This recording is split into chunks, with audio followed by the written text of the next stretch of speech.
Hi, welcome to Blinkity Bloop. I'm Drew D'Amelia. And I'm Nick Padula. And this is a podcast where we talk about movies that have come out recently. So if you're dying to know about the latest 2018 movies, you have come to the right place. Open your ears and you can listen to... I won't call us experts because we are, as you probably know, we're the Blinkity Bloop boys from Blinkity Bloop. The band, not the podcast. Yes, this is the podcast, that's the band, and we're great at the band. I'd say we're experts at the band. Absolutely. And we are efficient enough at the podcast of the same name. We get the job done, and that's what matters. Yeah. Basically, Blinkity Bloop is going to be quality no matter what Blinkity Bloop is representing. Except if it's musical, it'll be really good. It'll be the best. Yeah. And today, we are going to wrap up with November movies. We've got a lot to get through, so we're just going to jump right into it. All right. And we are going to talk about the movie that everyone's been talking about. Everyone's been so excited about this great movie. Well, don't leave me in suspense. What is it? The Bohemian Rhapsody movie. Oh, really? Finally. That was what everyone's excited about? Actually, genuinely, I have heard a lot of people going, this movie was great. I gotta go see it again. People really seem to love this movie. And, I mean, I liked Queen before this movie came out. Me too. So part of me feels a little bothered because now there's all these people going, wow, I love Queen. And I'm like, where were you before the movie? But you know what? Ultimately, it is a good thing. You have these people, and because of the movie, it's raising awareness of the existence of Queen. So, it's good. It's just, for me, it's a little annoying they needed a push from a movie like this. And I think the reason it's annoying is because I thought the movie was fucking awful. Oh, yeah, that'll do it. That'll do it. Technically, it was a net positive, but it just bothers me that something that I felt was a bunch of bullshit was responsible for people liking Queen all of a sudden. Yeah. I'm like, come on, that's what was needed, this dumbass movie. Right. I like Queen a lot. I like their music. Their music is in this movie, so that does help. I didn't know very much about Freddie Mercury, so the performance by, how do you say his name? Not quite. It's Rami Malek. Rami Malek. Yep. Okay. Rami. Mm-hmm. Rami Malek is a beautiful boy. He is very beautiful. I saw him in a couple things before. I think I saw him in Short Term 12. That might be it. He was also in The Master with Philip Seymour Hoffman. He played... Really? He played the husband of Philip Seymour Hoffman's character's daughter when they get married. I barely remember The Master. Okay, it's not terribly memorable in my opinion. That's fine. But, again, I'm not the authority on what Freddie Mercury was like, so I couldn't say if this was the kind of performance where you go, wow, he really felt like Freddie. I don't really know what Freddie was like. I can say it was definitely fascinating. If this was a spot-on impression of Freddie Mercury, then not only is Freddie Mercury a very interesting person, but this is a very good performance because it's spot on. Yeah. So he was very charismatic and... He was very Freddie Mercury, assuming that he was acting like Freddie Mercury. I don't know. Okay. He had something going on in his mouth. I guess Freddie Mercury had... big teeth. Yeah, a bigger mouth than other people, and that's what made his singing good, according to the movie. Huh. So, I guess... I honestly, I'm not familiar enough with Rami Malek, so I assumed his mouth is just kind of that big.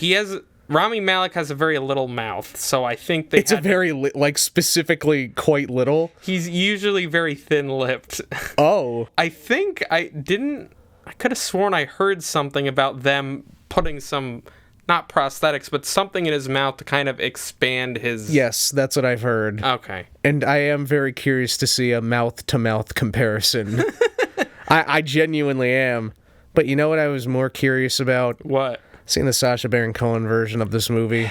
Yeah.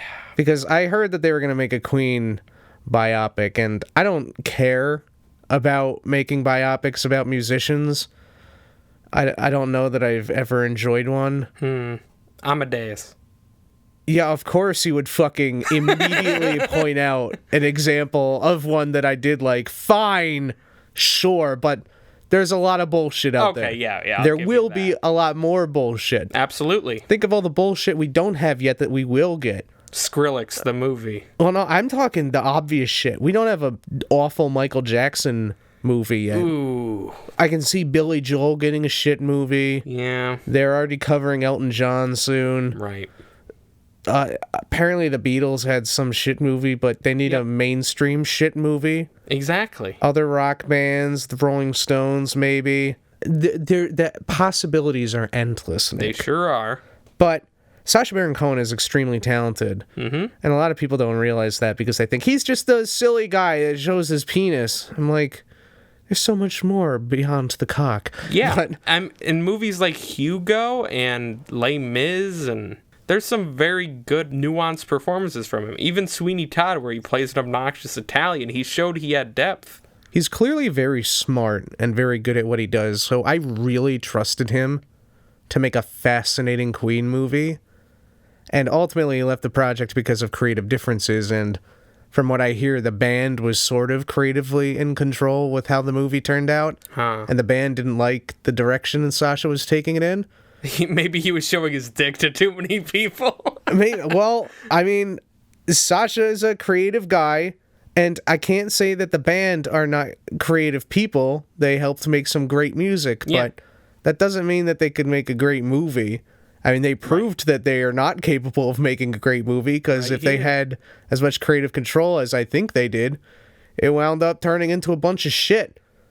The thing is, I think the reason people are easily suckered into this is because they didn't really know about Queen.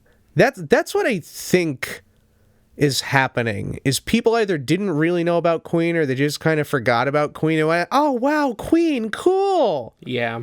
And so, I mean, the movie does work on that level. It's, hey, look, there's Queen, and there's Queen, and there's Queen.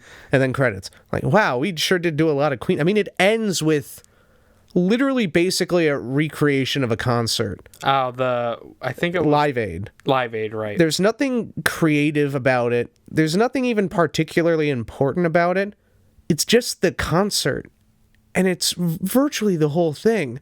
I think it goes on for 15 minutes. Wow. Did they show anything about Freddie Mercury's diagnosis? It was in there. They didn't tap into it nearly as much as they could have. Yeah.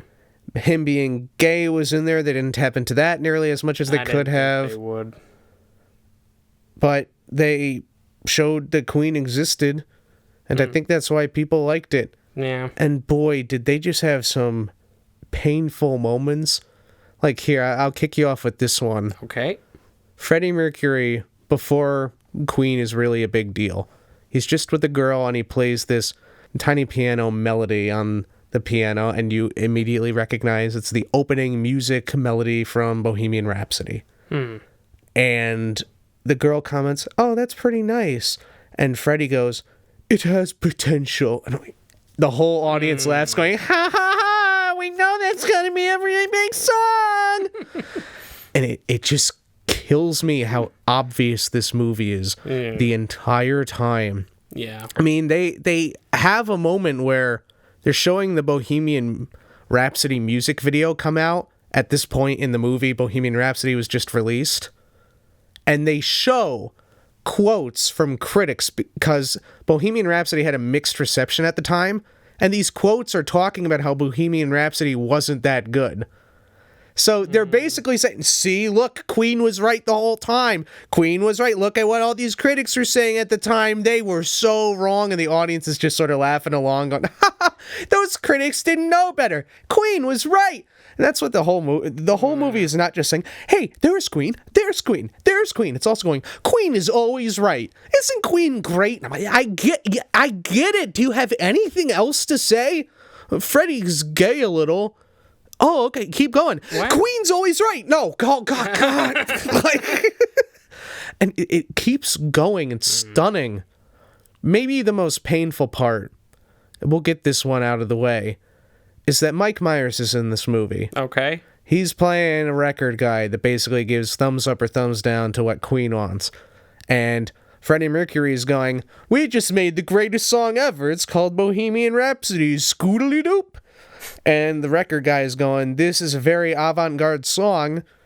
I don't think that this should be the lead single. Freddie's going, make it the lead single. And then Mike Myers says this isn't the kind of song that teenagers are gonna headbang to in their car. Now, Mike Myers, as you might know, played Wayne in Wayne's World, where Bohemian Rhapsody was famously headbanged to. I think everyone in the audience knew this, and everyone laughed, going, ha ha ha ha, yeah, it is the song that people are going to headbang to. Queen's always right. But it was especially painful knowing that it was Mike Myers saying it. Absolutely. And it was especially weird that Mike Myers essentially sounded like Shrek.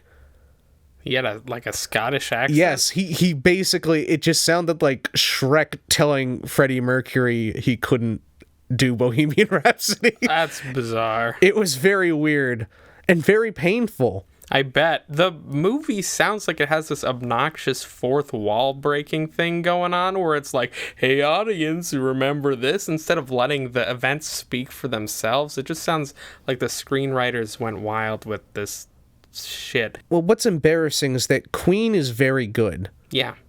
And in my opinion, it takes very little to make the audience understand Queen is very good. Yeah. But from how much this movie is trying to push and spoon feed the audience how good Queen is, it makes me think Queen must suck. If they're no, I swear Queen's really good. Queen's really good, guys. Queen is always right. Like, are you sure? You know what I mean? It's like when someone pushes something a little too much, you start to suspect it might be shit. Yeah. So for people that are thinking a little bit more, I don't know, I would be suspicious. And there are more moments I didn't even talk about. At one point, all the band members in Queen are having an argument, and then this bassist out of nowhere just starts doing the bass lick from Another One Bites the Dust, and the argument just stops, and people go, hey, that's pretty good.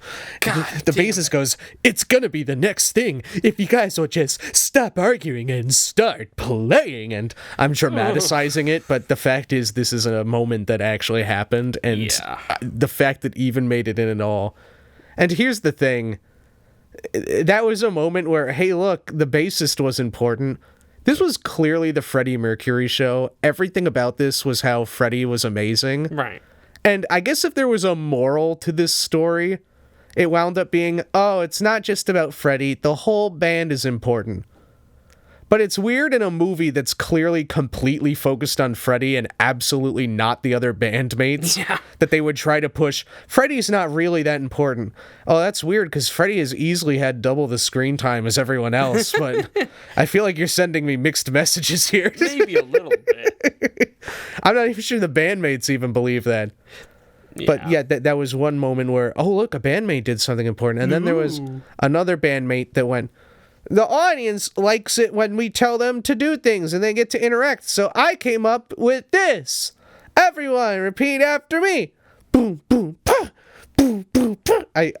My brain forgot what stomp, stomp, clap. That's what's happening. Clap, yeah. So that's what they're doing. It's like, oh, look at that. That's how they made that song. Isn't that great? They're so smart. Queen came up with that so everyone would be able to participate. Isn't that great? Queen's really good, guys.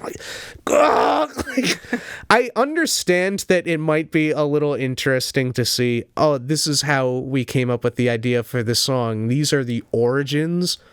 But it's just the way that it's presented is so patting itself on the back. You know what I mean? Yeah. It's not subtle. It's not done in a way where it feels like it's just trying to tell the audience this is how it happened. The whole movie is just bleeding. Queen's amazing. And some would argue, well, that's not a bad thing, because don't you want the Queen movie to be talking about how great Queen is? It's the problem, though. As I said, Queen's music can fucking speak for itself. Absolutely. I mean, I'd argue they don't even need a movie. Nope. But what's frustrating is apparently they do need a movie, because without the movies, a lot of people wouldn't know about Queen's music. And it is a way to get it to the next generation, but if you're going to get it to the next generation, you could at least have the decency to make it good. Here's my recommendation. For all people that want to get into the music of Queen, listen to their music. Yes. That's all you need to do. You don't need to watch this dumb fucking movie. It's way less time consuming, too. I know a lot of people that liked this movie, and I am sorry that I am poo-pooing on it, but Bohemian Rhapsody is a bunch of bullshit. And listen, the music that Queen made was very dynamic and different and groundbreaking. This movie was none of those things. If this was supposed to be the movie equivalent of the significance of Queen music, it absolutely failed. Yeah. And it's just frustrating. And it almost feels wrong. I think that's what is secretly bothering me, is the idea that people are now listening to Queen music because they saw this movie and liked this movie. I'm thinking, if you liked this movie, you cannot have the tastes required to actually enjoy the nuance of Queen's music. You know what I mean? I think in my brain, and I realize how fucking pretentious this is, I'm feeling like this movie has created a bunch of fake Queen fans. You don't appreciate Queen like you should. But, you know, it's fine. Listen to the music. Enjoy the movie. Whatever. I hope... I was gonna say I hope there's a better version of this movie one day, but I don't hope for that. I just hope there's no more movies about musicians. By the way, a fun thing that I didn't talk about yet is Rami Malek's singing, which I will say sounded a lot like Freddie Mercury, and honestly, I assumed he was doing his own singing. And I know Freddie Mercury has a very difficult voice to replicate, but I know that it's possible. I've heard some guy on YouTube do it before, and I just thought, Rami seems talented enough, so maybe he was able to pull it off. I don't know why I gave the benefit of the doubt to this movie, because that's absolutely not what happened. Apparently, it was almost entirely lip-syncing to Freddie Mercury's actual voice. Aww. And I think they had a computer program that just sort of invented a Freddie Mercury voice, and they had a really good impersonator, but it was not Rami's voice. That's a bummer. Yeah, almost entirely lip-syncing, so it just kind of... I admit that does downgrade Rami's performance. Kind of. I mean, it's still a compelling performance, but he's lip syncing. So there wasn't one part he was singing himself? Apparently he did some singing, but from what I read, some probably amounts to barely any at all. So, oops. Bohemian Rhapsody is a movie that you should avoid. But here's a movie that you shouldn't avoid. Are you ready for this, Nick? I sure am. The Nutcracker in the Four Realms. Oh. Yes, you should definitely go see this movie. I think a lot of people have been seeing this movie, right? I didn't get that impression at all. Oh, sorry, I meant to say, I think a lot of people already forgot this movie existed. Yep. I almost forgot that it existed after I bought the ticket. I think I had a moment where I went, wait, what? What is this? Where am I? I actually did some research to accompany this wonderful movie. I can tell you a little bit about the book that it was based on, which was called The Nutcracker and the Rat King. And basically, there's a little girl and her nutcracker came to life and was fighting off evil rats. Oh. And then after that, there was just sort of this story about how the nutcracker became the nutcracker. And basically, it was this curse. And there is a princess that got cursed, and they needed to find a special nut and then someone that could break the nut in order to break the curse. It's kind of stupid, but whatever. Yeah. But basically, you had basic stakes. Uh-oh, there is a curse. It is making the princess look horrifying. We need to break the curse so she doesn't look horrifying anymore. And there's a journey to find the items necessary to break the curse. And then there was a twist switcheroo where the curse was accidentally passed on to the person that cracked the nut. And that person was supposed to marry the princess, but the princess went, "You're ugly, but you looked like this before. You're ugly, go away!" And that was basically it.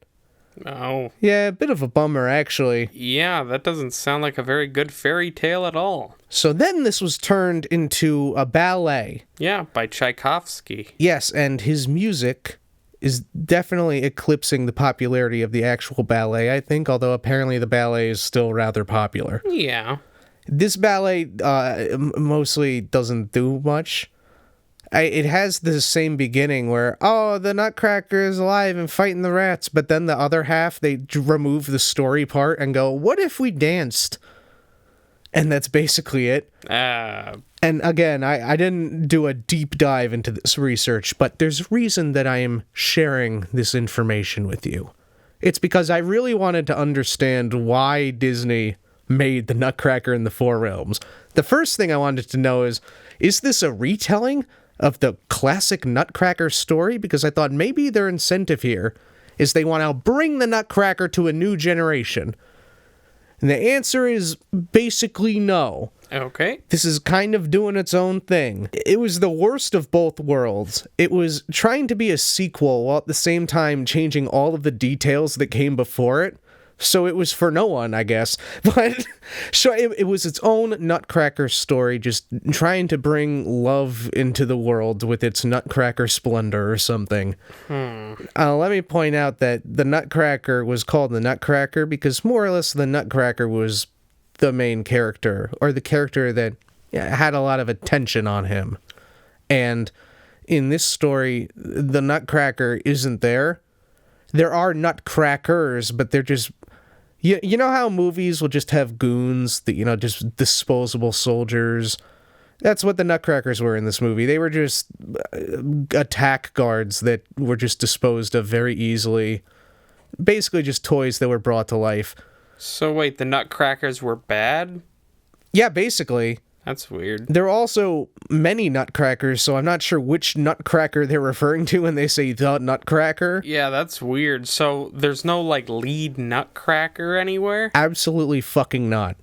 Oh. Not even a little bit. Not even remotely, Nick. So then who fights the Rat King? The Rat King isn't in this. There's kind of a rat. It's more of a bunch of rats assemble into one giant rat made out of tiny rats. Okay, that's kind of cool. That might be better than a Rat King. It's maybe the only good thing about this movie. I'll give it that. But they're basically not evil. I guess they wind up being good. Because here's what the story winds up being, I suppose. There's this little girl, and she winds up going into a new world, kind of like it's Narnia or whatever. Yeah. And there are 4 realms there, and 3 of them are good, but one of them's bad, and that's where the rats are. And then the Sugar Plum Fairy is like, hello, I'm really good. That realm over there is bad. You should go get a key, because we need the key to unlock this thing. And the girl goes, okay. And then she gets the key, and then the Sugar Plum Fairy takes the key, and goes, haha, I was bad the whole time. Whoa. Which... that is a twist, because the Sugar Plum Fairy in the ballet was basically just very nice. I don't think she suddenly turned evil. No. I can't say I was expecting it. Mostly because this movie was so plain and lacking any sort of motivation for any character that I was just... It wasn't even shock at the twist. I was more shocked that there was motivation. Whoa. There's a character that wants to accomplish something. Wow. What? Stakes. It seems to have an emotional reason for it. Weird. And she had this machine. That's what the key was for. It was a weird machine because basically it's implied this machine is what created the world. Because all of these characters were toys, but then were turned into real-life people. Hooray. But this machine can also turn people back into toys. And the Sugar Plum Fairy demonstrated this by taking a random bystander and turning him into a toy. And we never saw him turn back into a human, so that was just kind of horrifying. Oh, wow. I feel that's just a horrible existence to befall upon you, especially if you didn't deserve it. Yeah, I feel like their soul's still trapped inside, the plastic or wooden body. That must be its own personal hell. I mean, I hope it's dead, but if it's alive, pray for it. Pray for a swift death. That's the thing, though. I think movies like this, they try to show that there are bad consequences, but they think, we don't want to do it to a good character, so let's just do it to a side character. I still always feel bad. It's fucked up.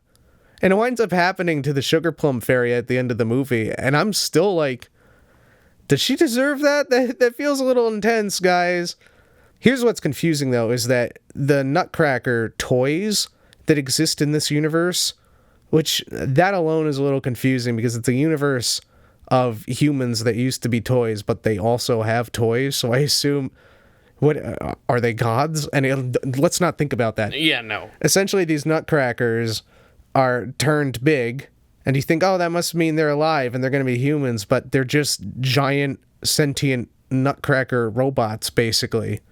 They're big toys that move around. And I'm thinking, why would they not be real? I mean, that was kind of the fucking gimmick of the Nutcracker. That, like, I imagine when people think, hey, tell me a thing about the Nutcracker. Oh, there's a Nutcracker toy and it becomes a human. This movie didn't even do that. Wow. I'm just getting my brain broken. It seems to want to be alluding to what came before it, but is ignoring it simultaneously. Something that was so frustrating is that when this movie ends, the end credits come up and they start playing that classic music from the ballet, and it's offensive to me because it's like this movie is saying, this is what the movie was about the whole time. I'm like, you fucking ignored that the whole time. What the fuck are you referencing this for? It's like they're trying to pretend that they told a movie that was a proper tribute to what came before, and it absolutely isn't. My anger is almost making me think that I'm a fan of the Nutcracker Ballet, which I am not.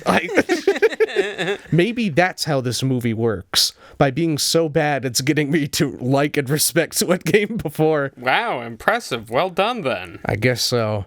But I'm just utterly perplexed. There wasn't any motivation, as I said. At least in the original story, there's a curse, and you get the idea of, all right, we want to make the curse not happen.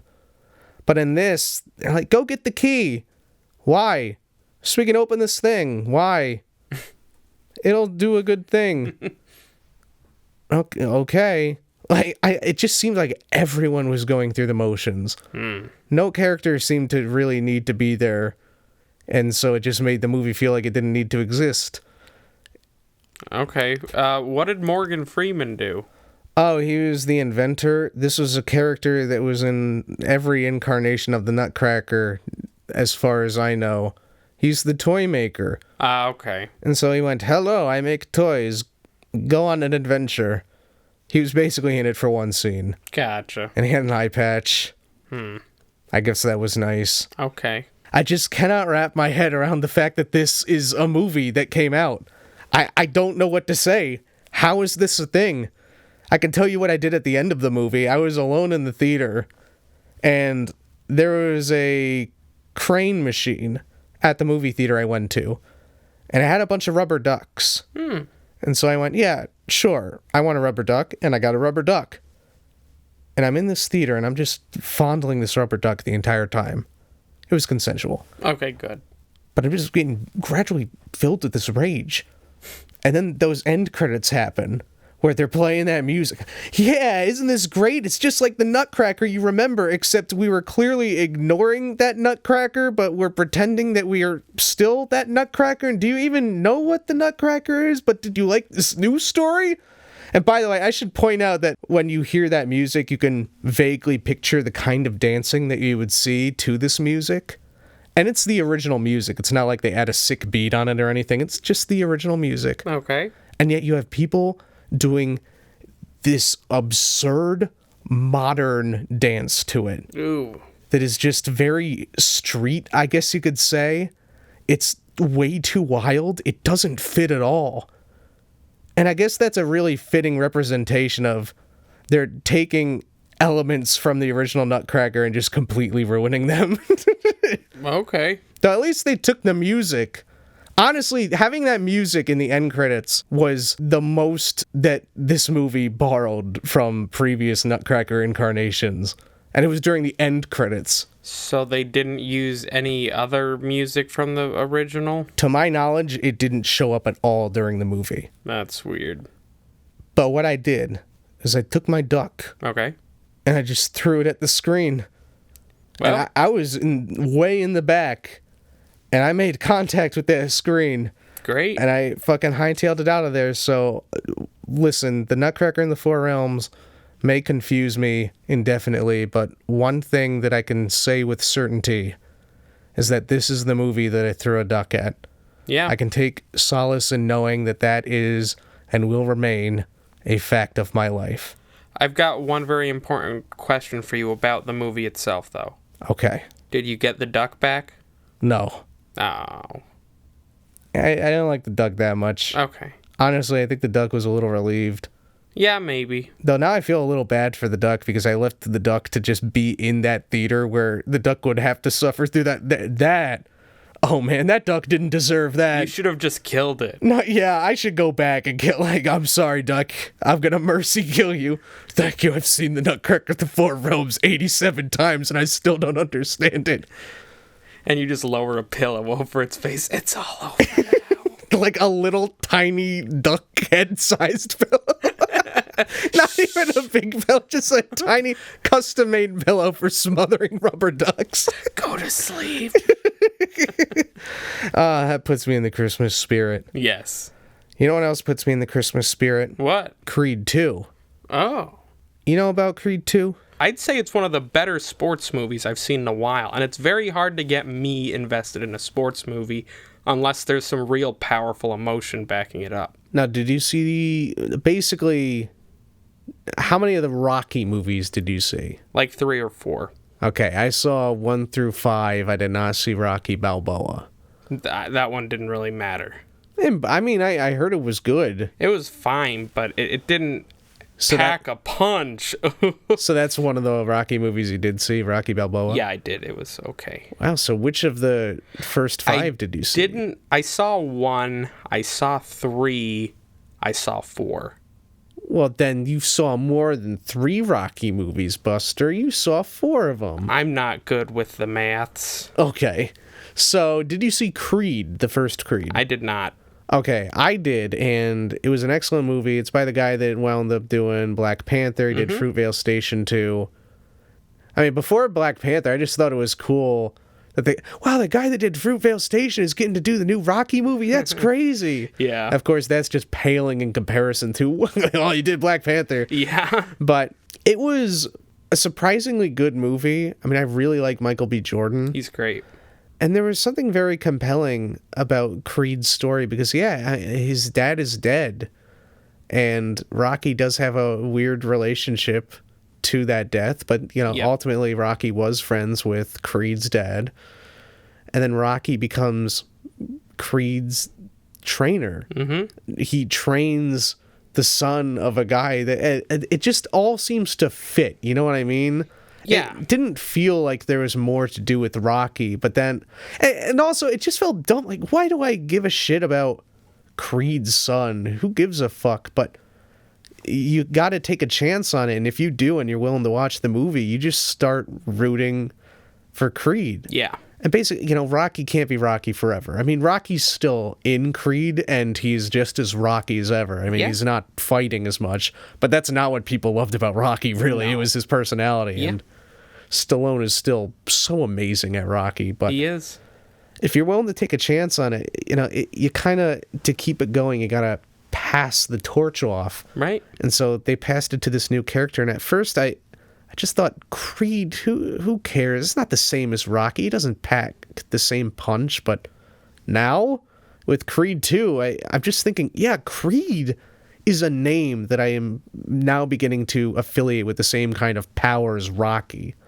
And the thing is, with the first Rocky movie, people are probably going, Rocky? What? Said like about a rock? It's about the squirrel from Rocky and Bullwinkle. Which, yeah, actually, I do think that was a thing before Rocky, the boxing movies. Yeah, it was. Just a squirrel boxing humans. Why not? But, yeah, I am now on board with Creed. And you really didn't need to know much about what happened in Creed 1. They caught you up, I think, in 2 a good amount. They did, but they didn't. I mean, really, because Creed 1 had an interesting thing where Rocky had cancer and he didn't want to fight it. He just kind of wanted to die, but Creed encouraged him, you got to fight this, and I loved it. It was just this brilliant new idea that as Creed was physically training and doing that kind of fighting, Rocky was being trained by Creed to more or less fight the cancer. I'm like, that's fucking brilliant. And it was great, but really, you don't need to know much except you don't even really need to know any of the background. Like, you don't. Like, you can just go into this movie not having seen any of the Rocky movies at all, and everything will make sense to you. You get that this is a character who is a really good boxer. You get that Rocky is his trainer. You understand he boxed in the past. And you get the premise is that this guy that Rocky defeated in the past in Russia at some point has a son that now wants to fight Creed. It all makes sense. It helps. Yeah. I shouldn't even say helps, but it makes it more fun. Yeah, it fills in the cracks, and it really gives you more of an emotional core when you know the previous entries to some extent. And seeing Rocky 4 with Ivan Drago killing Apollo Creed gives you that, like, kind of need for revenge when his son shows up and challenges Donnie Creed. It makes sense that this is where they went with the Creed 2 movie. Sure. They could have done something entirely new, but I think outside of Rocky himself, the most memorable thing about all the Rocky movies was probably the Russian one where he fought. But the thing is, that was memorable because it was so absurd and campy, you know what I mean? Yeah, and it was like the perfect encapsulation of the Cold War in a sports movie, which is a crazy place to put the Cold War. Yeah, and more or less, I forget what the Russian's name was, so I'll just call him the Russian, but he was basically a Terminator. More or less. It was vaguely offensive, honestly, but it was very patriotic. I think he could, yeah. And it was just ridiculous. Fun, but ridiculous. Yeah. And Creed 2 does not have that tone. To be fair, the first Rocky did not have that tone. No. I feel like the new Creed movies are more in line with the original tone of the original Rocky movie. Yeah, which more grounded. I vastly prefer that. Right. But it is a little... I imagine if you go from seeing Rocky 4 to seeing Creed 2, you're going to feel the whiplash of, oh, what the fuck? And that's why I almost think it helps to not have familiarity with the other Rocky movies, because if you... For me, I hadn't seen Rocky 4 in a long time, so it was mostly out of my memory. I remembered its legacy, but it kind of helped being able to see this Russian return and not having fresh in my mind that he was this ridiculous Terminator, like, callous character. Yeah. That, time to give you steroids, big boy. Yes. Duh. But, you know, in this movie, it's more grounded, and he is essentially a different character. I mean, he is the same Russian with the same past, but they give him a personality, which makes him very different. Like, yeah, he's kind of been broken after his loss to Rocky, and his homeland basically rejects him. Yeah, and he's still an asshole. Absolutely. He's still pretty quiet and grimacing and things like that, but there's definitely more to him in a way where it does not actually fit with Rocky 4. I mean, stylistically, it definitely didn't fit with Rocky 4. And that's also, I mean, Creed's dad, who was also named Creed, so that's going to get confusing, but Creed's dad died in Rocky 4, and they keep showing footage of that for context, and the footage itself, when you see it makes sense, but even that death felt a little bit campy. You know what I mean? The idea, my God, the Russian was so good that he punched that guy to death. Like, I didn't actually think about that. I mean, I can believe it enough where when it shows up in Creed 2, I'm going, yeah, that's really tragic. But if I think about it too much, I'm like, wasn't that kind of like a really stupid, ridiculous death? And now in Creed 2, they're treating it so seriously. And that death is at the core of the emotional center of this movie and Creed as a character, because so much of this movie just lies on Creed trying to basically stop living in his father's shadow and be his own person and fight for his own things. And it is a little funny to think that, like, such a ridiculous death was turned into such an important, beautiful thing in Creed 2. It's almost magical, you know what I mean? Like turning shit into gold. Not that it was ever shit, but you know what I mean. It's just a very strange contrast, because to punch someone to death, I feel like, takes a lot more hits. Yeah, I mean... And also, they had boxing gloves on, so that would also literally soften the blow. Yeah. But this was a very basic story when it came down to it. It's a pretty standard sports story, but what did it for me is it just did everything right. And it felt fresh enough.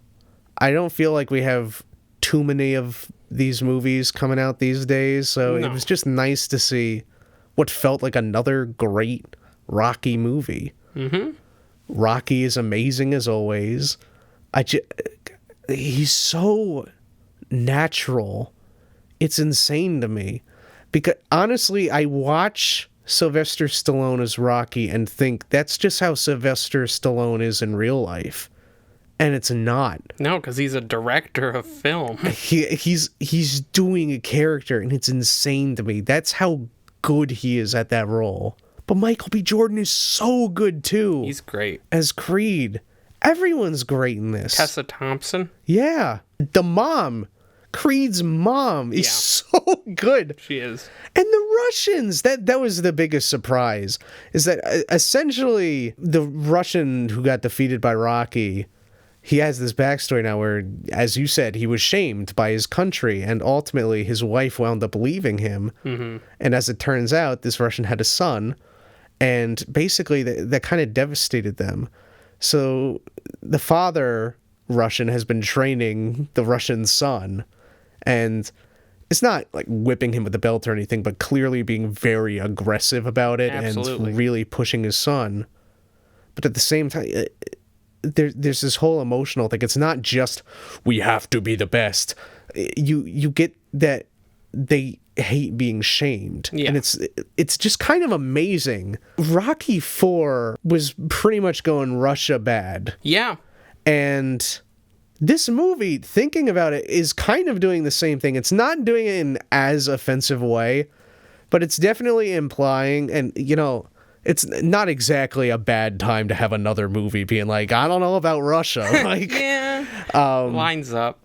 But this movie more or less was doing that again, because it was implying that these characters, they need to win again because they have experienced so much shame for not being the best, and that's because of their country. Their country expected them to be the best. When they weren't the best, they were nothing. They were dirt. And that's really more or less saying Russia bad. Yeah, but for once, they weren't the embodiment of Russia and everything bad about it. They were like outliers in a way, and it kind of made you empathize with them at times. But then Ivan Drago, the dad, says something. That's his name. Yeah, that's it. Ivan says something to Donnie Creed like, "You're shorter than your father," and it's just like, okay, I want this guy to get his ass whooped too by Rocky. Yeah, he was definitely an asshole, Ivan, but it wasn't just Russia bad, because these characters, you felt something you didn't feel in the first movie. In the first movie, it was Russia bad, fuck Russia. But in this, when you have these characters and they're fighting so hard to be accepted, but you can feel how broken they are. The son grew up without a mother. Yeah. And you can tell that it's really getting to the son. There's this scene where the mother shows up and the son just reacts very emotionally to it and is just very angry and distraught about it. And this time, instead of, haha, fuck Russia, it's, this isn't cool. You know, it's like, Russia bad, I feel bad for these characters. There's a whole other emotional layer to it, and it really works. It's so much more compelling, maybe not as fun, but so much more compelling than, boo, Russia, boo! Yeah. Like, now, and yeah, you get to feel something for these Russian characters, which is amazing, because, like, this is... Ivan Drago was one of those classic cardboard villains, you know what I mean? That had no personality. He just exists for people to go, boo! Yeah. And all of a sudden, we're not only feeling for his son, but for him too? That's amazing. And you've been in their shoes in movies where you're a main character is looking for redemption because of a horrible loss and it ruined their life. But in this, the antagonists are looking for that same redemption that you look for in other characters. So it did this really good thing where it evened the playing field, where you can see where they're coming from, and you obviously see where Creed and Rocky are coming from. So when you see them come together, you still, I think, obviously want Creed to win, but it's not as much like just beat the shit out of this generic-ass caricature of Russians. Yeah. And the son of Ivan was he definitely seemed like a worthy opponent. He seemed like someone that could beat the shit out of Creed. He was terrifying. And he did beat the shit out of Creed. Yeah. And Creed originally was fighting because he wanted to prove he was good enough. And that was the wrong reason to fight. And so he got his ass kicked, essentially. And ultimately what he wound up learning is that he's not supposed to be fighting to be good enough. He's supposed to be fighting because he's good enough, which is a very big difference. Yeah. And the first time he was fighting and he didn't really listen to his girlfriend, or I think fiance at that point. Yeah. And he didn't listen to Rocky. He didn't listen to the people that supported him and thought he was good enough. And he got his ass beat. But then when he started thinking about the people that were important in his life, and at this point in the movie he had a little baby daughter, and he started putting them into the picture and thinking, I don't want to fight because I feel like I've got something to prove. I want to fight because I love to fight. I love who I am, and I love the people around me.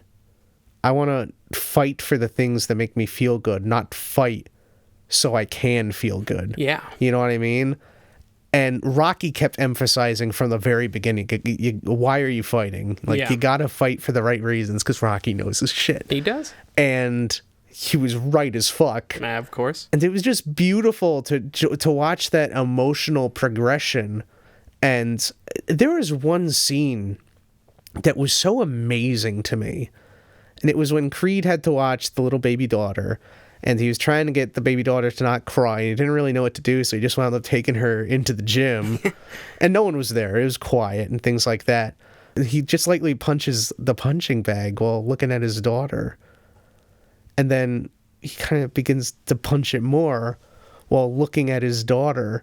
And just the visual representation of he is learning how to box for the right reasons was so cool, because it's like, how do you get that baby into the gym in order to make that scene happen? They found a way. It made enough sense, and it was such a powerful scene, and he winds up breaking down, and it's an amazing performance.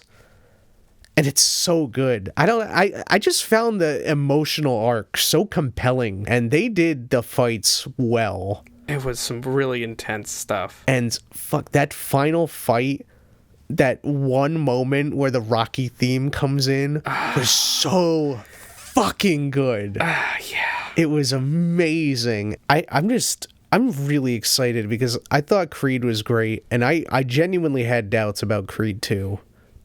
Because it wasn't the same director, right. So I was getting nervous. I feel like they pulled off something incredible, and they've convinced me. I mean, another thing I thought is that how many stories could they possibly have left to tell that feel unique and different? But this felt different. I didn't feel like what Creed was dealing with in this was something that Rocky had ever really dealt with. Not really. And I'm just convinced that they can tell more stories, and I don't know where they're going to go from here. This, to me, I was thinking this would be something you'd save for the third movie or the final movie, because, like, what would step up the stakes from here? Creed fighting Rocky? Well, not that that's what I want to happen, but that's what I'm excited for, is that, yeah, where do they go from here? And now I believe in them. After these two movies, I believe that they can figure out something. So I hope Creed 3 is amazing. Me too. But yeah, and more or less, I feel like they've finished the nostalgia adventure. You know what I mean? Because these are very much their own movies, but the first Creed felt like it was tapping into Rocky, and this one specifically felt like it was tapping into Rocky 4. I don't think there's any reason to go back to Rocky 3 or Rocky. No one wants to go back to Rocky 5, although this one vaguely did. With his son? Yeah. Yeah. Because it also had, like, it was basically not that important, but Rocky reconnected with his son, who he was totally estranged from, and it was so beautiful. It was. Even though it was barely important to the movie, I was still welling up. Powerful, yeah. Because, Rocky's just such a good soul, and you could tell that Rocky wanted to cry. He was so happy to finally see his son. And it was just, oh, man. Yeah. But... yeah, I don't know where they go from here, but it pretty much forces them to come up with something new, and that's what's really exciting to me. Mm-hmm. I want to see something new. Me too. And I believe in them. Me too. They made me believe. Well, Nick, we sure have talked a lot about Creed, who sure does wreck a lot of things, but you know who else wrecks a lot of things? Who? Ralph. Ralph who? Wreck-It Ralph. Sorry, Ralph from Ralph Breaks the Internet, but you have to know that the first movie is called Wreck-It Ralph to know that he wrecks things. Well, why wouldn't they call the second one Wreck-It Ralph something or other? Well, you know the thing breaks the internet, like this broke the internet, that broke the internet. It's a thing. Yeah, I do, unfortunately. So they did it with Ralph. Ralph broke the internet. I think it originated from Kim Kardashian getting naked. Yeah, her big booty. Yeah, so I honestly just inherently think of Kardashian ass now when I think of the title Ralph Breaks the Internet. So did John C. Reilly drop trow? Yes, Wreck-It Ralph showed his ass. Was it like a bottle of champagne, like balanced on his ass? What a bulbous ass you have, Ralph. Thanks. It's so voluptuous and thick. No, I unfortunately, I'm gonna wreck it with my ass. He just crushes someone's head with his ass cheeks. Each cheek just pounds like, wow. Well, that took a turn. A little bit. Yes, I am bothered by the titling. I wish it was just called Wreck-It Ralph 2. Yeah.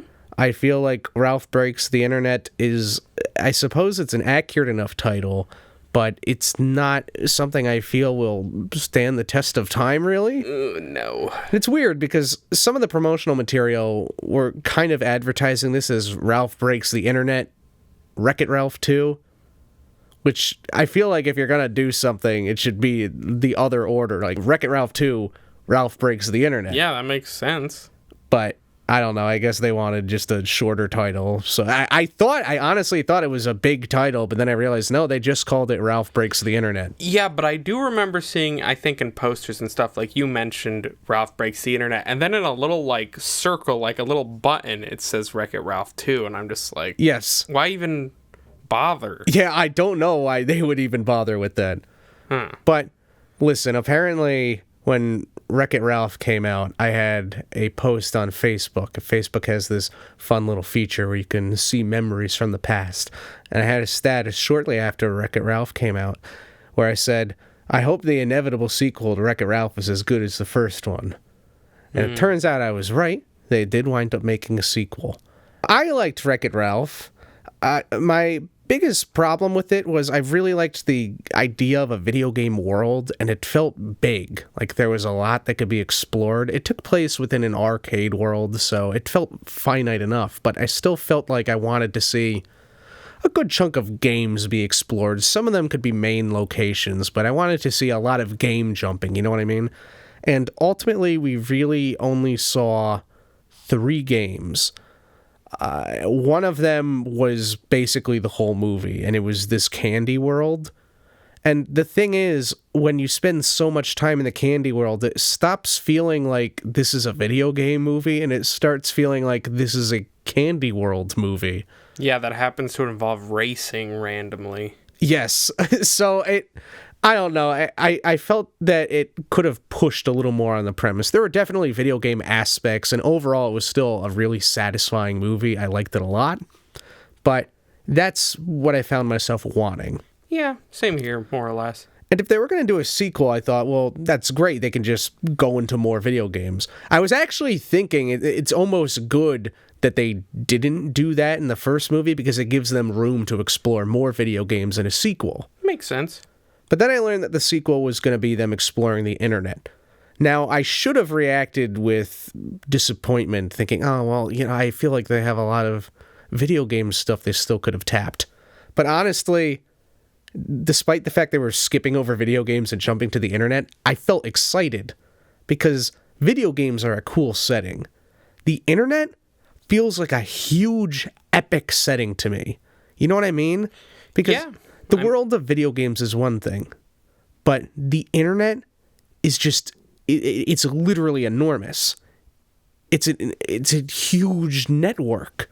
And so I was thinking, this could be amazing. This could be a really epic movie where they just explore so many corners of the internet, and it could be a lot of fun. You know what I mean? Yeah, I mean, there's almost not infinite possibilities, but so many that it'd be impossible to cover all in one movie. Yeah, and I don't feel like we have a great internet movie. No. I know a lot of people are saying, oh, the Emoji Movie was an internet movie, and I feel like that's such an unproductive and unfair thing to say.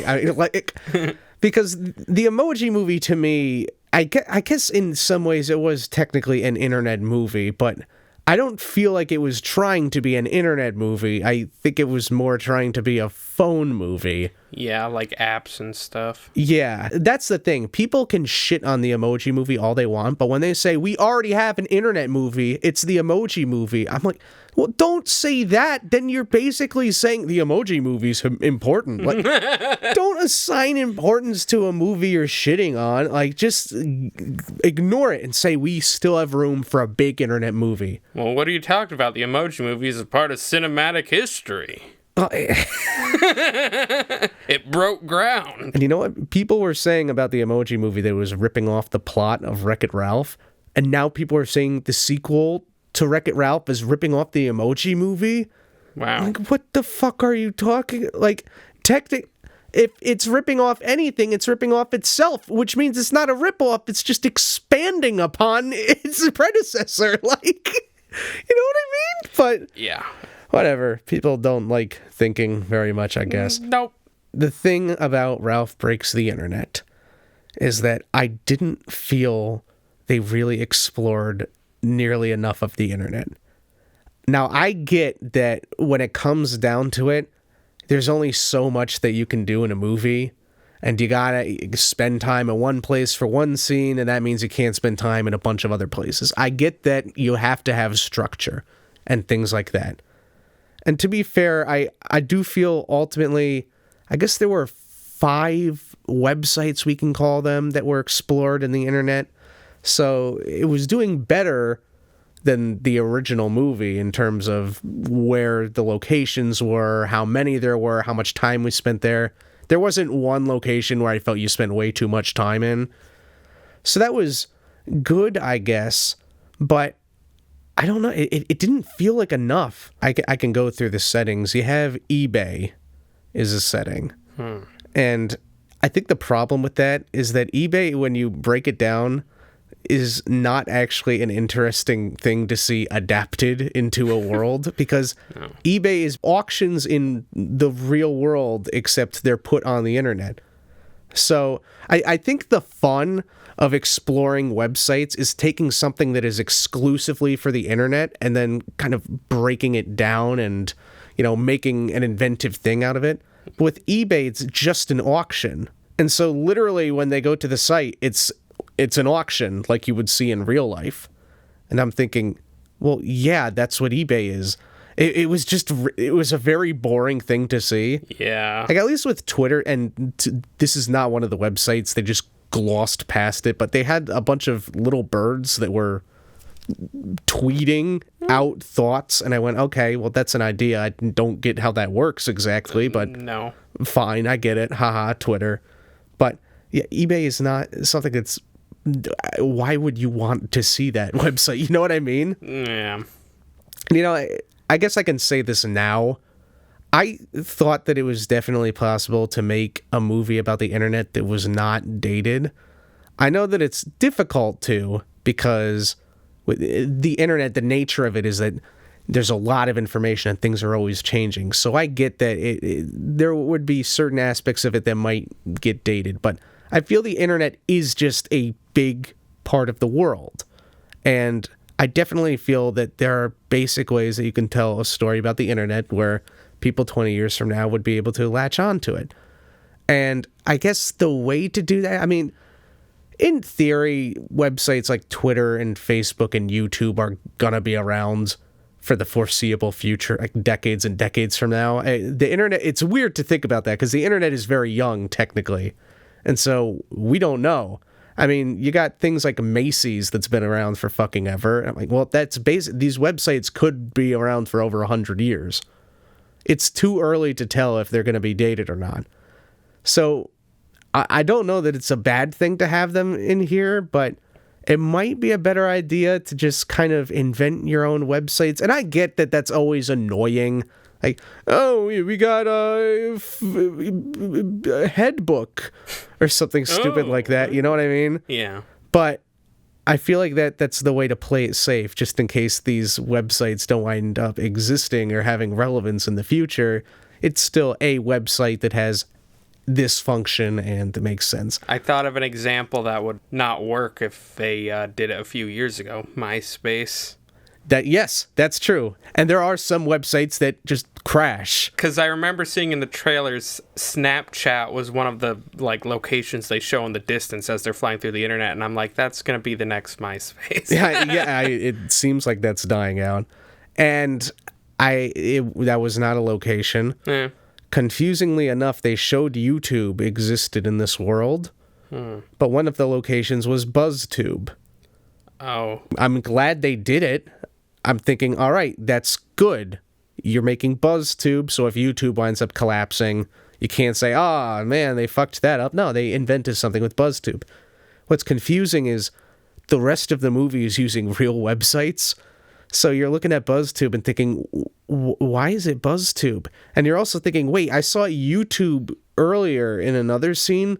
So what the fuck, how is BuzzTube existing with YouTube? What is that supposed to be? I feel like it sounds like an amalgamation of BuzzFeed and YouTube, but that could be totally wrong. I assume that's what it is, but I'm glad you did it, but why didn't you make it consistent? You know what I mean? Right, yeah. This was a painful website that they visited because essentially Ralph, they had to raise money, which is a very boring thing to do. Like here's what's confusing is that what's her name? Vanellope, I think is her name. Yeah. Vanellope. She's in her racing game. Okay. And I assume that the way this works when you're playing the arcade game, that you're turning the wheel in real life as the player, and the character just moves that way. Yeah. And so if you think about it too much, it starts to get confusing because this character is supposed to be a great racer, an excellent racer, but her skills are entirely dependent on the player, technically. So you don't want to think about that too much. No, I mean, to be fair, with certain games, different characters can have different skill sets. So yeah, I was thinking that. But still, it is, a lot of it is based on the player. You can have a very skilled driver, but a very shitty player. Yeah, true. So you kind of just want to avoid that, because I get that it's difficult to kind of tell a story narratively if it's like, well, this isn't an actual character, it's just a vessel for a player. It's not a very compelling thing to do in storytelling. So avoid it. Except instead, they had a whole important and inciting incident that surrounded around this, where basically there was a player playing this game, and then Vanellope wanted to do her own racing, and so she was going against what the player was doing, and it was causing the wheel to malfunction. Huh. And I'm like, what does this mean? When is Vanellope in control? Why can she be in control? She was designed to... I get that she's a glitch, so maybe that's what it is, except they don't say that as an explanation. But the wheel winds up breaking, which is weird to me, because I get that Vanellope was taking control or things like that, but it didn't seem like it would completely break the wheel. No, I mean, if she's a digital being, she wouldn't affect the physical world. Yeah, well, I mean, we're going to get into this more about how this movie absolutely did not respect anything that the original movie did. Okay. So the whole plot is we got to raise money to get another wheel, which is really boring. How would they get money to the real world? I guess It's highly confusing because the thing is they were selling a replacement wheel on eBay. They had an auction. Okay. But then they didn't know how auctions work, so they said 7,000 or 27,000 or something like that. Then that had to become the amount of money that they had to pay. So these video game characters have to get real human money to pay. It's you don't want to think about it too much, but you have to. So they're going to use real human money. But this is perfect because we'll go back to BuzzTube and talk about how that awkward thing is brought up once again. Okay. Is that to raise money, Ralph decides to make viral videos. And of course, it goes perfectly well for him. He not only makes one that becomes an instant hit, but he makes tons of them. And it's very frustrating. The only thing I will give this movie credit for is that they don't show him making millions of dollars. It's a more reasonable amount of money he's making with all those viral videos. But it's confusing because I'm thinking, wait, so people in the real world can upload onto the internet, but then fictional internet characters can also upload videos onto the internet? And here's what's confusing to me is that the real world knows Ralph as a character, as Wreck-It Ralph, as in 8-bit form, because he is an 8-bit character. So why in these videos he is his perfectly rendered CG character form. Yeah. He is not in 8-bit form. And so he's getting viral because people are going, oh, it's like that character from that old video game. But I'm like, how are people recognizing that that's him? It's so confusing. And also these videos are mostly just painful to watch. Like, why would this become viral? It's annoying, but there's also this whole thing. You're not supposed to leave your video game. Right. The whole first movie was about how things go fucking south real fast if you leave your video game. Ralph just fucking leaves, and Vanellope, and it's not a problem. In fact, this whole story is about how Vanellope wants to leave her video game and join this other video game that's in this world. So what I'm trying to figure out is the video game thing is mostly swept aside for the whole internet world to explore, but within that internet world, there's just one solitary video game they go to? Well, there are online games, and there is one online racing game that they go to. Okay. Which honestly is even more boring than the candy game. It's just, oh man, this is a gritty city where sharks come out of the sewer and eat dogs. And, I mean, I guess there's something to that, but it's not nearly as interesting as the candy-themed racing game. No, especially in the candy one where I forgot the guy's name, but he turned out to be a scary bad guy. Oh, that was amazing. He was a great villain. Yeah, that was really cool. And do you know why he was a villain? Why? It's because he left his game and he wasn't supposed to, and so he became a villain. Is more or less the gist of that. And then in this movie, they're like, oh, I guess it's fine, whatever. I'm like, the whole first movie's theme was about how you can't change your fate, but you have to learn how to live with it. It was great. It was a really powerful theme. And in this movie, they're going, but what if no? I'm like, well, Ralph just had a whole fucking adventure where he was told you have to be a villain even though you don't want to be. And now in this movie, Vanellope's going, I want to leave the game. And Ralph's like, oh, if that's okay, then why did everyone tell me I had to be a villain? I've been being a fucking bad guy for a really long time. I spent the whole first movie not wanting that. And everyone said, no, Ralph, conform. But Vanellope gets to just fucking make decisions like this? Yeah, it sounds kind of fishy. Yeah. Speaking of fishy, I thought that these characters, Ralph and Vanellope, would really feel like fish out of water in the internet. Yeah. And to a certain extent they do, but they really do not go into the difference between the video game world and the internet world at all. And that seems extra weird because their style of game seems like they're out of the 80s because it's very old-fashioned graphics. So you think they'd kind of have 80s-esque personalities, and going into the modern-day internet should be very jarring. Yeah, I mean, certain aspects were jarring, but I just feel like they didn't explore that nearly enough. They were making mistakes because they didn't know any better, but I wanted to see the contrast because I think the movie just wanted to treat these guys as characters, and it didn't matter that they were from video games, but you had a whole first movie where they were very much video game characters. Let's explore that a little bit. They're video game characters in the internet. Okay, what does that mean? But honestly, it's made even more confusing by the existence of online gaming. Because I'm thinking, okay, you got video games on the internet. Yeah, that's a thing. Let's see some contrast. There's a lot of opportunity there, right? To show how, an arcade game is not the same as a, game that you can play online. Things like that. They absolutely don't go into that at all. Not even a little bit. So it's just like kind of blurring the lines between the video game world and the internet world. It's making it seem like they're kind of the same in a weird way. So I don't like that. I want them to feel different because they should be different. I guess there's an argument that can be made for no, they're actually the same. But I'm like, well, that's boring. You can make two separate worlds and it'd be really entertaining, but no, and this is the website, if you call it a website, we get to spend the most amount of time with, is this racing video game, which I'm like, well, we left video games to go to the internet. I don't want to be back in a video game, especially if it's a downgrade from the one we were spending time in the first movie. So what the fuck? To wrap up with BuzzTube, there's a character that I really like the design of, and I guess her name was Yes. And I couldn't tell you why her name was Yes. I guess she just... I guess her job was she approved videos to be viral or something, except clearly the people were in charge of that. Oh.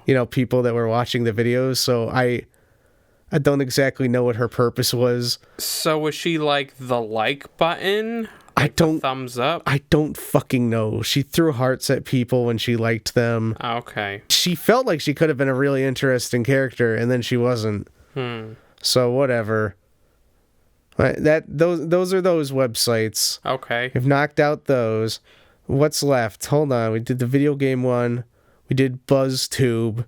Then we did eBay. Oh, they went to the dark web. Ooh, was there weird cannibalism and sex trafficking stuff? The dark web basically just looked like a dirty alley. Oh. Then they went into a room that looked a little crummy, and there was a weird slug creature. And he's like, I got a virus. Here's a special virus. And that was about it. That's not how the dark web... I know they can't show the dark web, but like they can at least hint at it in some abstract way that only adults can pick up on. The fact that the dark web was just a room. Like, I know you're not going to show child pornography or shit, or like people trying to hire assassins, but can you just show something more interesting? Hey, here we are in the room. Like, what the fuck? Just show like some like area, like a bunch of creatures, something. Show me something. Like, there could be a great scene where, like, there's this crazy spider creature or something. Oh, fuck, we gotta get out of here because this is the dark web. Oh, my... And, I am a little surprised they didn't have any dumbass spider joke. Like, web, get it? It's a web. You know what? I'll give the movie credit. I am impressed they didn't do a stupid spider web joke with the... And they didn't do anything stupid like surfing the internet.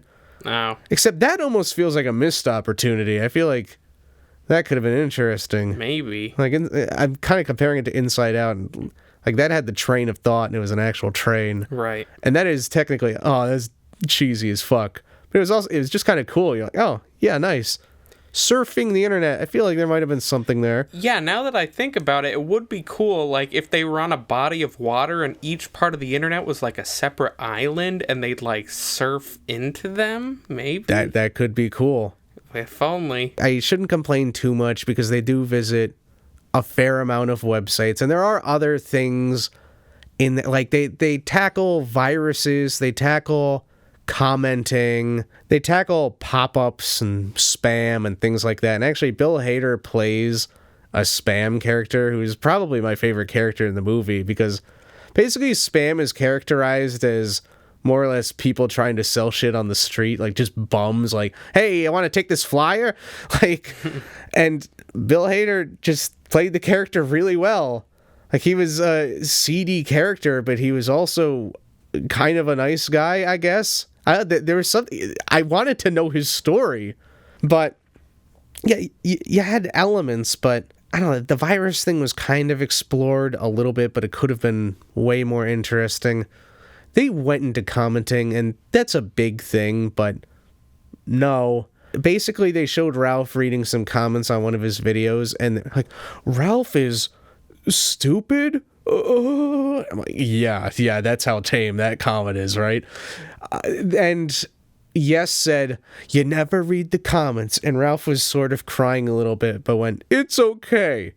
And they never brought up the comments again, and I'm like, you had something there. You really could have explored comments, and they didn't. That's a big part of the internet. Yeah, we're cyberbullying. Yeah, which is related.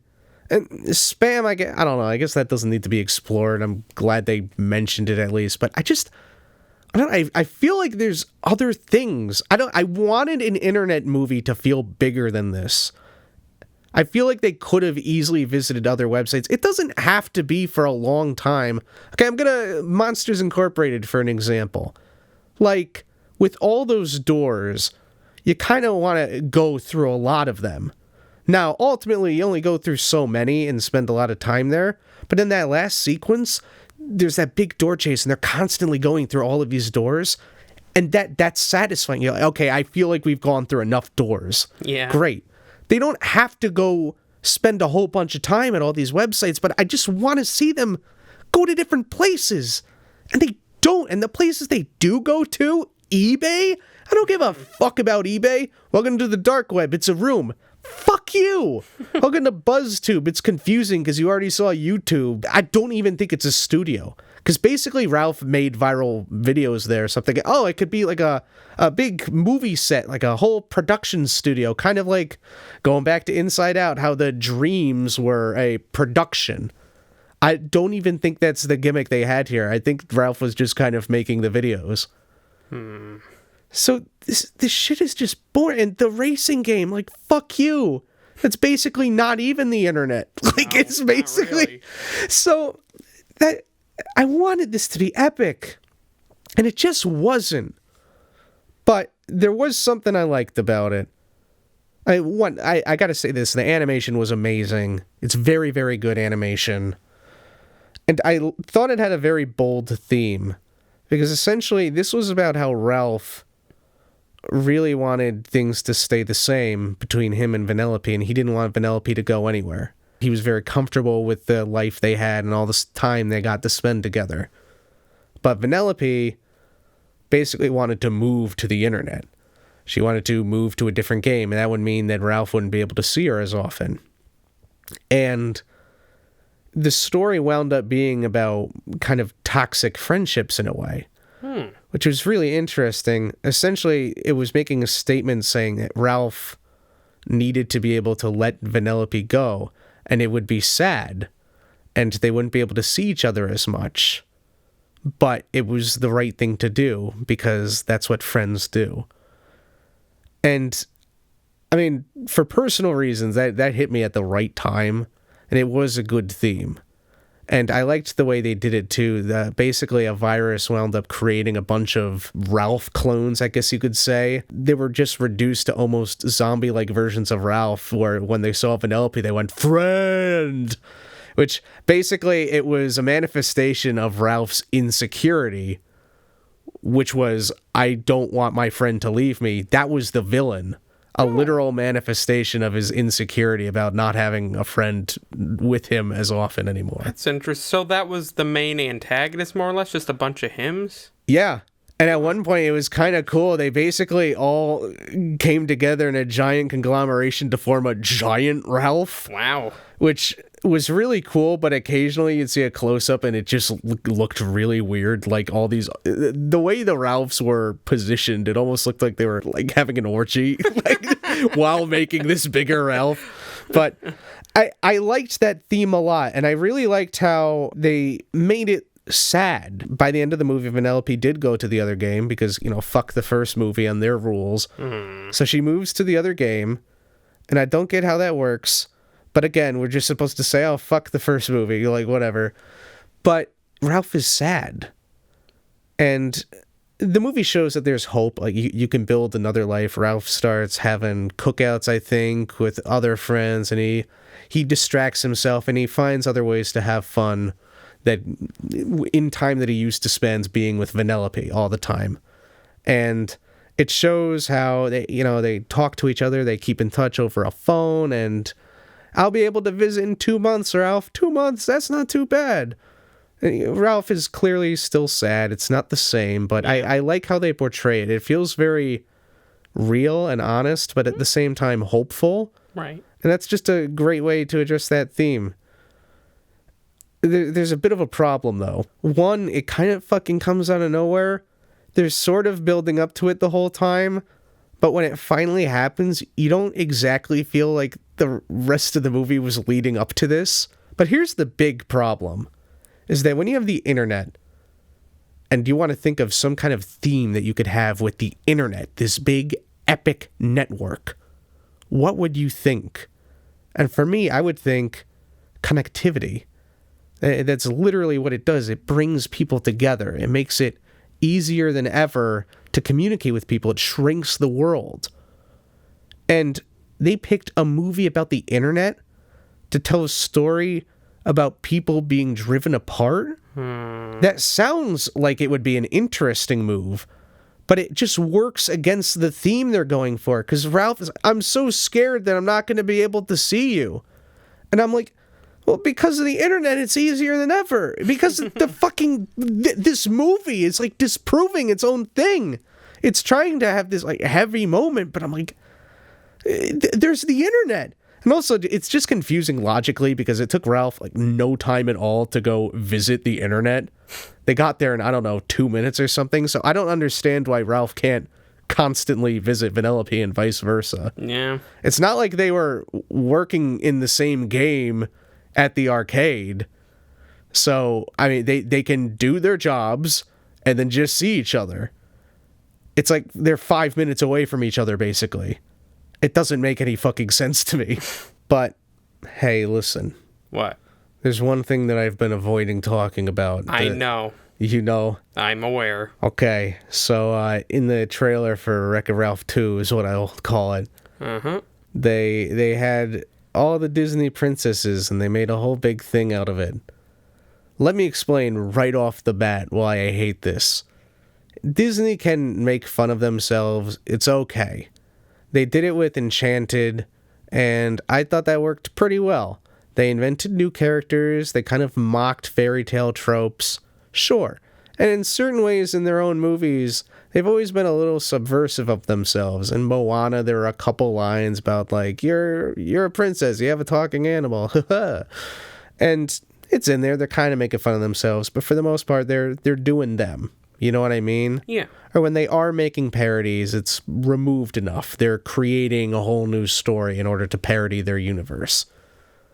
But seeing them take all of their own princesses and then do a parody, it feels disrespectful, honestly. And I guess this is coming from the perspective of someone like me who values the other Disney movies. Right. It's like, maybe if this was in a totally different context, like if it was some Disney Channel show or something where all the princesses are together, I'm thinking, okay, well, that's interesting, but it feels removed enough from the Disney movie canon. You know what I mean? Yeah. But this, in and of itself, this movie is a Disney canon movie.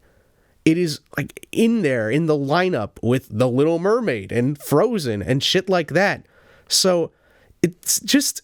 whiplash. It basically, it feels like these characters are in a sequel, but they're making a mockery of these characters, basically. And I hate watching that. Like, Disney, just fucking cut it out.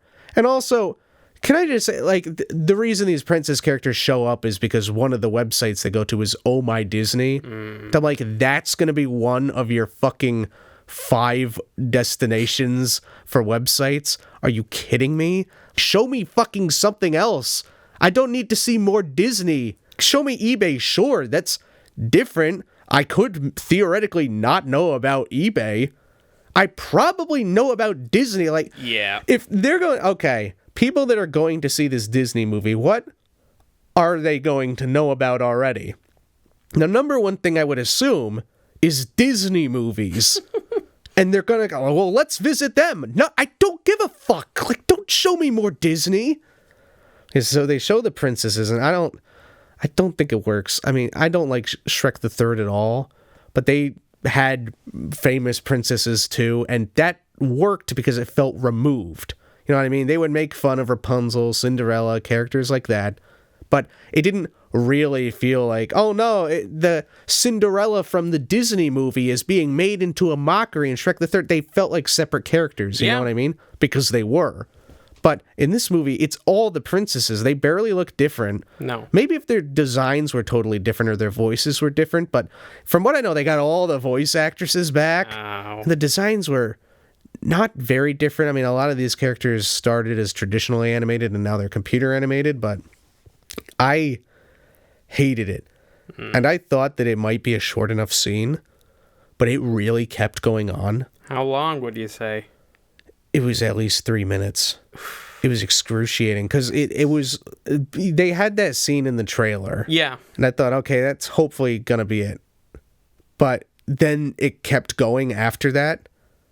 I'm like, oh, fuck. And then there was a whole other scene after that, like immediately afterward. Like, fuck, please, no, please stop. Stop this.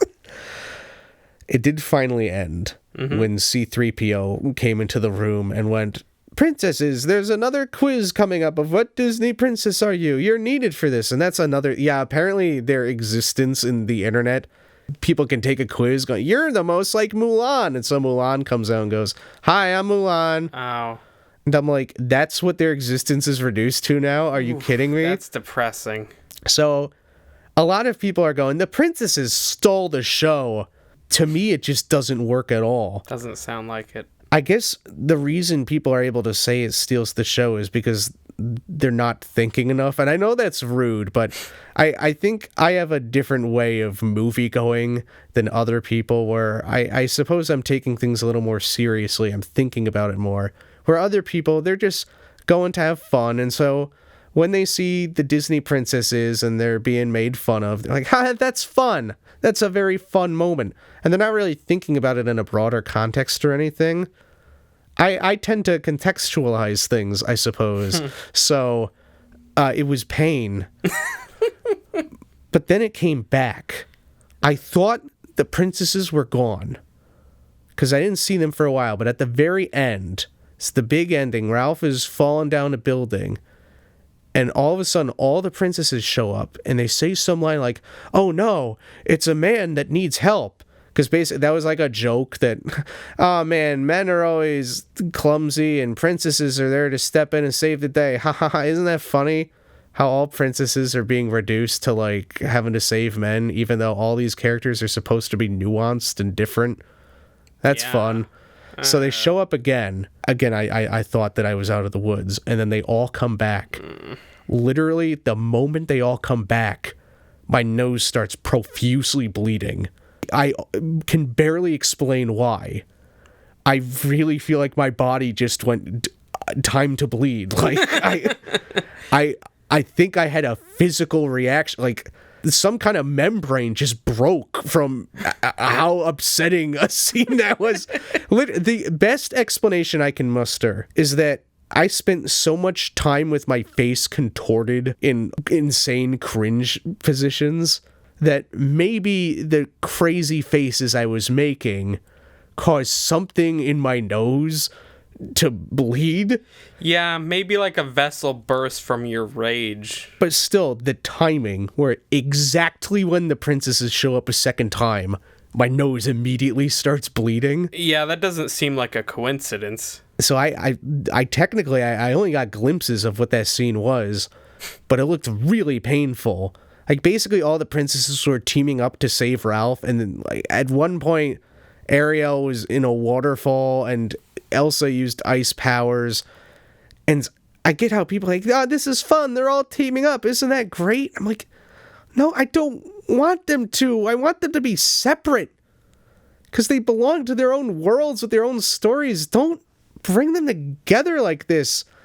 And the thing is, like, clearly it's in the context of being silly. They're not taking it seriously. If this was like an actual plot point and it was never a parody that all the Disney princesses were together, but it was just an actual thing, that might have actually been cool and interesting. But since you spent so long being like, ha ha ha, princesses, ha ha, when I see them save the day, it just also feels like a mockery. Yeah. And for all I know, it was. Because, again, I was busy trying to direct my nosebleed into a soda cup. But, wow. Technically, there were satisfying things about this movie. I liked the theme. I liked the animation. They did explore some internet things, but there's a lot that went wrong, too. Sounds like it. This could have been so much better. It could have been epic. And it was not. And it's gonna feel really dated, too. Not too dated. It could have been a lot worse, but just calling your movie Ralph Breaks the Internet is a bad omen. Absolutely. We got Rickrolled. You know Rickrolls? Yeah. They recreated it with characters from Ralph. Oh. I'm just calling it Ralph. Not like, I don't know what to call the Ralph universe at this point. Like, the Ralph series. Like, got Ralph rolled. Yeah, pretty much. It's a really old joke.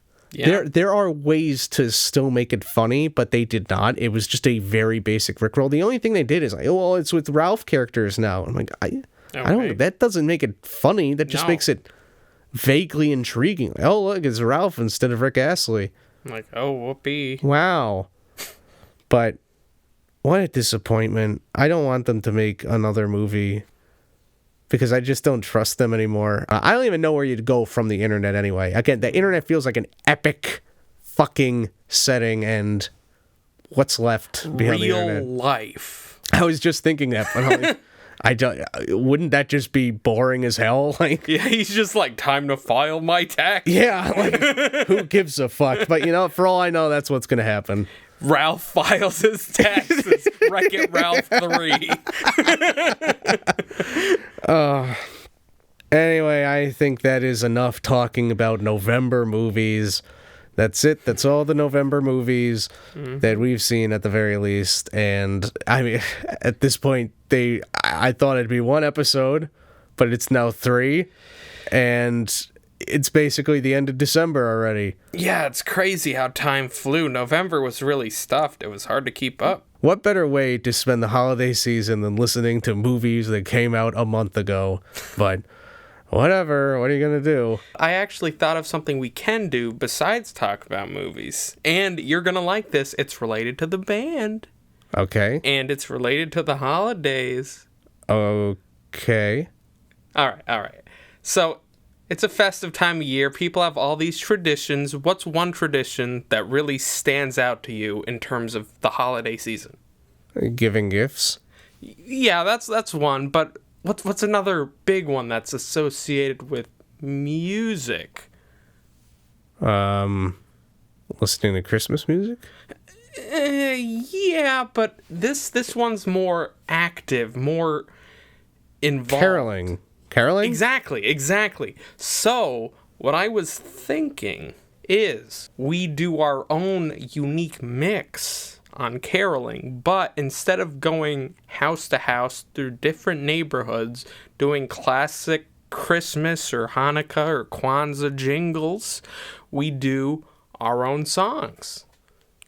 Okay, but you're not suggesting that they be Christmas songs, right? You don't want us to write a Christmas song? No, well, I don't know. That some people might consider that selling out, but it might help if we put a slight holiday twist on things we've already written. Oh, we've talked about this. I don't want to do Christmas music for Blinkity Bloop. I just don't think that's the direction we should be going in. No, I know, but it's sometimes smart to take a more commercial approach to things so we're more marketable, you know?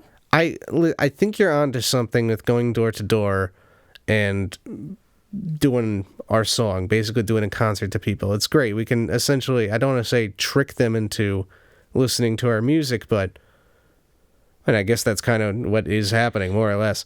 But can it just be our music? You know what I mean? It's just that there's not really another way any other time of the year to get away with this. Like, you can't normally go up to someone's house and play music. They'll call the cops on you. But during Christmas, people just accept that as the norm. Like, oh, hey, carolers, that's a thing.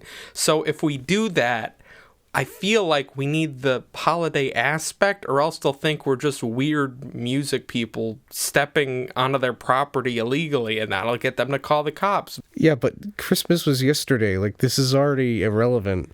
New Year's is nearby, so we're still kind of in that interim middle period. I don't think people carol after Christmas.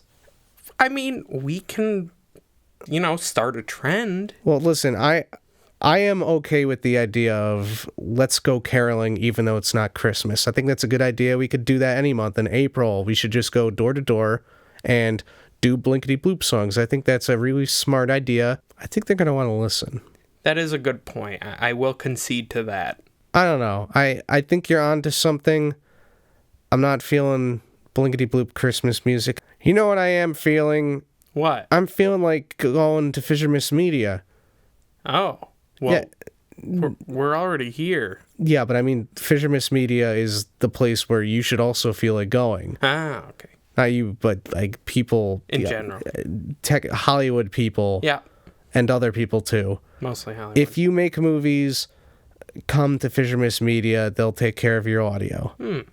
If you do other audio things, they'll also take care of it. But Fisherman's Media has worked with big clients. They did the Bohemian Rhapsody movie. They did? I was told to say that. Okay. Gotcha.